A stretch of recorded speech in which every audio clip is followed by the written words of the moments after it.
Nagbabalik po ang Panahon TV. Sa puntong ito naman, alamin na natin ang extremes of temperature at ang relative humidity. Para sa ating minimum temperature, yan po'y umabot ng 23.5 degrees Celsius. Alas 5 po yan ng umaga. At ang ating maximum temperature naman po ay 35.5 degrees Celsius. Yan po ay 1:50 p.m. Para naman po sa ating relative humidity, ang minimum po ay 53%, alas 10 yan ng umaga, at ang maximum naman po ay 93%, alas 5 ng umaga. Para naman po sa ating farm weather forecast para po sa buong bansa, ang upland farms po ay merong 23 to 35 degrees Celsius. Lowland farms naman po ay 16 to 27 degrees Celsius. Dito naman po sa relative humidity natin, 57 to 97%.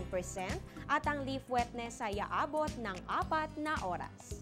Isang umaga na naman po ang ating napagsamahan. Bukas po, abangan niyo ulit ang Panahon TV.